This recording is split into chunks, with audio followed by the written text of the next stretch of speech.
सत्संग क्यों जरूरी है? आदमी सोचता है मैंने नाम ले लिया, या ये सोचता है घर में सब कुछ अच्छा है, बाल बच्चे, परिवार, रुपया, पैसा सब कुछ तो है, मैंने क्या करना है नाम लेके,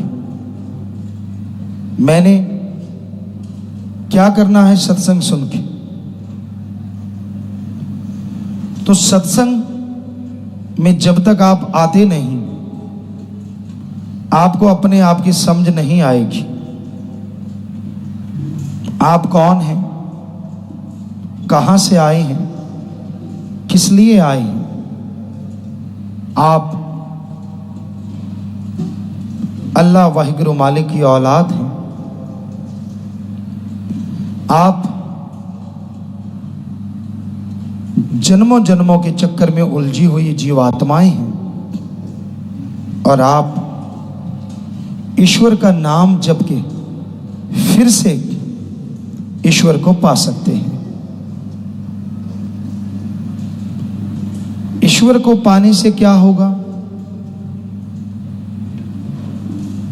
ईश्वर को पाने से आपके जन्मों जन्मों के संचित कर्म कटेंगे। उदाहरण के तौर पे कोई पहाड़ जैसा कर्म आने वाला है, कोई रोग लगने वाला है, कोई घाटा पड़ने वाला है, आप बहुत समय के लिए चारपाई पे पड़ने वाले हैं, और अगर आप ईश्वर के नाम से जुड़े हैं, ईश्वर का नाम जपें,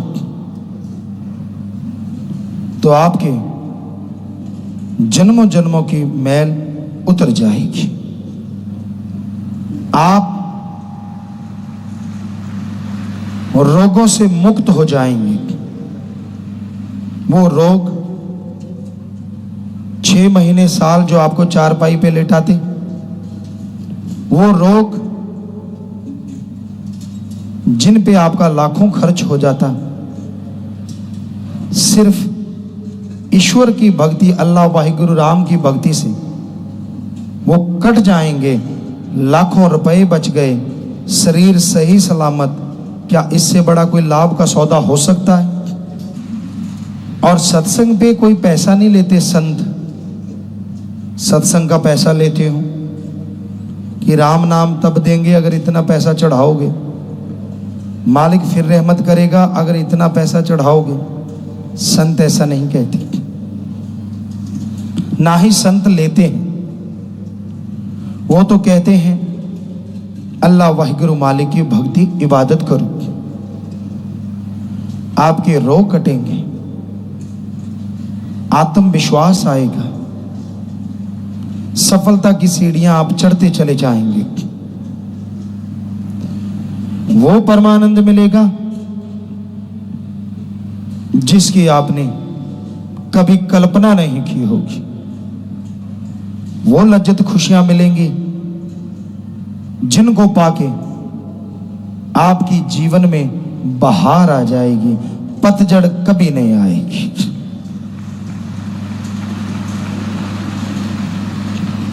आदमी का मन डामाडोल होता रहता है। मन बड़ी जालिम ताकत है। सत्संग में नहीं आने देता, सुनने नहीं देता, सुन लिया तो मानने नहीं देता। इसलिए लगातार सत्संग में आते रहो। जो सुमरन नहीं कर पाते, मन के आगे लाचार हो जाते हैं, लगातार सत्संग में आके बैठे, सुना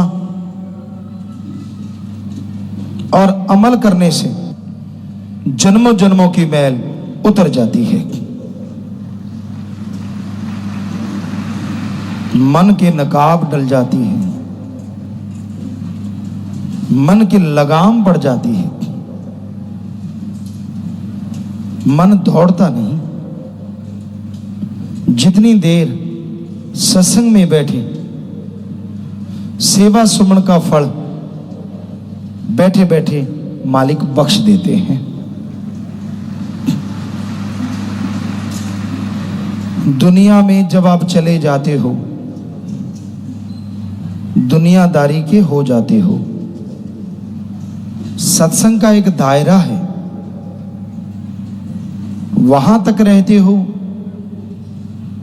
सुमरन शब्द गान करते रहते हो तो खुशियां कई गुना मिलती रहती हैं बढ़ के। लेकिन जैसे ही सत्संग के दायरे से बाहर हो गए, फिर से परिवार याद, काम धंधे याद, टेंशनें परेशानियां, दुनिया में गए, दुनिया के हो गए। गंगा गया गंगाराम, जमुना गया जमुनादास। यहां भी आप जाते हैं, वहीं का असर ले लेते हैं। अब दुनिया में गए, वहां चुगली निंदा शुरू, टांग खिंचाई शुरू, एक दूसरे की बुराइयां शुरू। वहां आप बैठेंगे, कहां भगवान याद आएगा। सारा दिन ऐसी कमाई करूं 15 दिन में नोट दुगने हो जाएं। कोई ऐसी एजेंसी मिल जाए, काम करना ना पड़े, नोटों से घर भर जाए। कैसे ठगी मारूं, किसी को पता ना चले और नोट 4 गुना हो जाए, इत्यादि इत्यादि। माया रानी में दिमाग उलझ जाता है,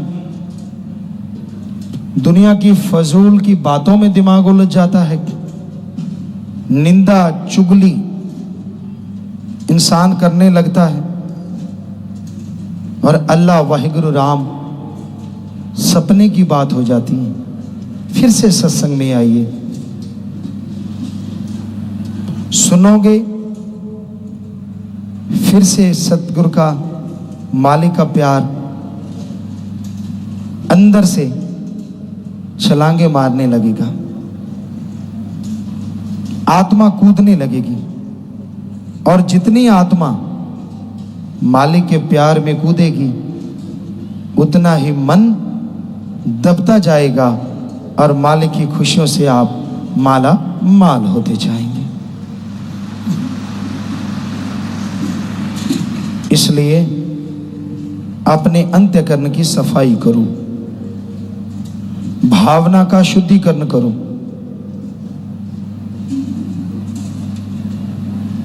जिनकी नीयत साफ होती है,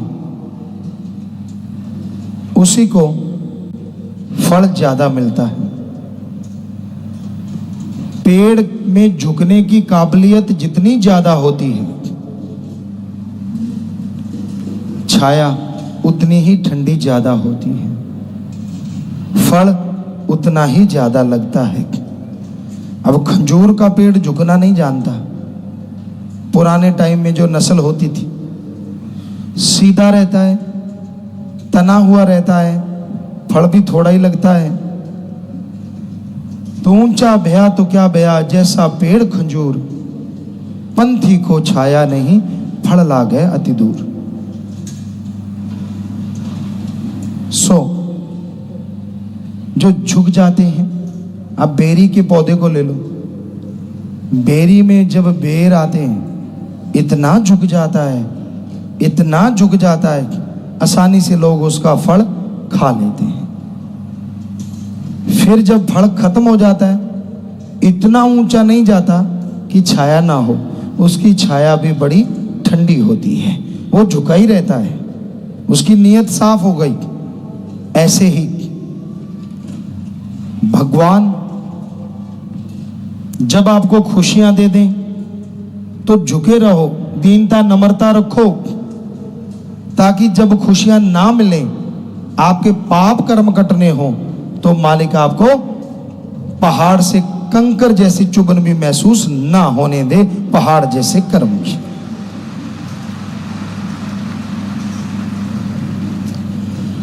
तो रूहानियत में सफलता हासिल करने में दीनता, नम्रता ही पहली पौड़ी है।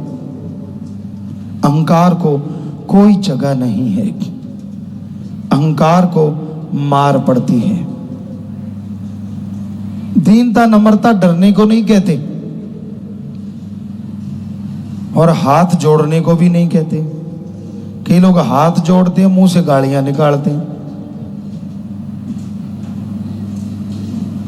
अंदर मिठास हो, जीभा पे मिठास हो, कर्मों में इंसानियत हो, इसी का नाम दीनता, नम्रता है। कई मीठी छुरियां होती हैं। हमने तो पहले भी बहुत तजर्बा किया जब गुरगद्दी पे नहीं आए थे, और अब भी करते रहते हैं। कई मीठी छुरियां होती हैं। किसी दुकानदार के पास जाओ, बिजनेसमैन के पास जाओ, बड़ा मीठा बोलते हैं, आओ जी, बैठो जी, चाय लोगे, कॉफी लोगे, रोटी खाओगे। क्यों? आपने रेस्टोरेंट खोल रखा है? हम तो आपके पास काम को आए हैं। चलो कायदा है, हमारा फर्ज है ये पूछना, पर बाद की बात सुनो। सामान ले जाओ जी, फिक्र ना करो जी, अपना ही घर है, और 100 वाला सामान 5000 में। तो कहते हैं क्या रेस्टोरेंट खोला है? रेस्टोरेंट नहीं, रगड़ना है आपको मीठी छुरी बन के। इसलिए ऐसी ऐसी चीजें समाज में आम दिखने में आती हैं। ठग बैठे हैं दुनिया में, महाठग, ठग और महाठग और महाठगों के बाप। जगह जगह पे इनकी नस्लें हैं। फकीर तो नस्ल दूर से पहचान जाते हैं कि ये ठग महाठग है या महाठगों का बाप है। कहते कुछ नहीं, पर हम देखते रहते हैं आम आदमी का क्या होता होगा, किस तरह से उसे रगड़ा लगाते होंगे। अब 100 वाली चीज का अगर 5000 लगाया है और आपको अगर 500 छोड़ दिया तो आप तो चौड़े हो गए। मैंने 500 छुड़ा लिया पर उसने 4400 कमा लिया। ऐसे रगड़ते हैं इस दुनिया में। बेपरवाह जी फरमाया करते, ठगों से होशियार रहो। सारे ठग भी नहीं होते, अच्छे लोग भी हैं, पर उनकी गिनती जैसे कहते हैं आटे में नमक जितनी रह गई है। माता बहनें जानती हैं, नमकीन अगर फुल्का बनाना हो, परांठा बनाना हो, आटे जितना नमक नहीं पड़ता उसमें। चुटकी 2 चुटकी नमक डालो, पूरी रोटी नमकीन हो जाती है। तो उसी तरह इस समाज में अच्छे नेक लोग हैं, पर आटे में नमक जितने, उन पे भी यकीन नहीं आता। अब चारों तरफ अगर ठग ही ठग हो तो उन पे यकीन कैसे किया जाए? दाएं वाला ठगी मार रहा है, बाएं वाला ठगी मार रहा है, आगे वाला, पीछे वाला, तो बीच वाले बेचारे वैसे ही पिस जाते हैं, लगता है ये भी ठग है। कहते हैं ना, 5 उंगलियां एक जैसी नहीं होती। ये तो ईश्वर ने बनाई है, और इंसान भी ईश्वर ने बनाए। सारे इंसान एक जैसे नहीं होते। ईमानदार, अच्छे, नेक लोग भी हैं, और ठग, बेईमान, भ्रष्ट लोग भी हैं। उन नेकों की वजह से, भले नेक पुरुषों की वजह से आज इंसानियत जिंदा है। उन चंद लोगों की वजह से आज स्वर्ग जन्नत इस धरती पे पुनः आ सकती है। उन नेक लोगों की वजह से सारी दुनिया में प्यार मोहब्बत की गंगा बह सकती है, वरना चहुं और बर्बादी का आलम है। हाथ को हाथ, खाए जा रहा है। भले नेकम करने वालों को कोई पसंद नहीं करता। क्यों?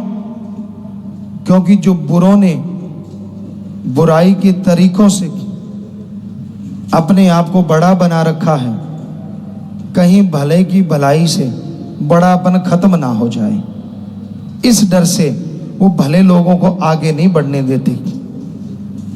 पर क्या कभी सूरज को बादलों ने हमेशा के लिए रोका है? कभी नहीं। बादल जितने मर्जी घटा घनघोर बन जाएं, सूरज उनको फाड़ के निकल आता है।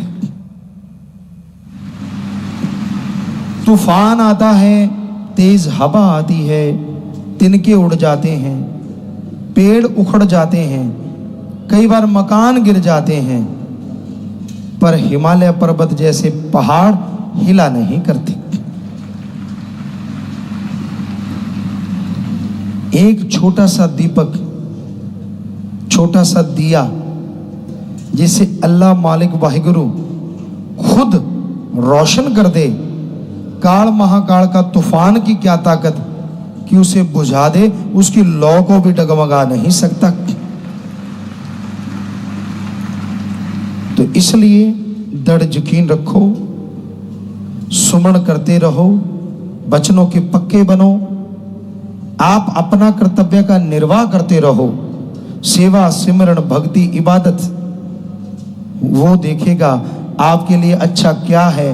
बिन मांगे मोती मिले और मांगे मिले ना भीख, बिन मांगे दे देगा, कमी नहीं छोड़ेगा।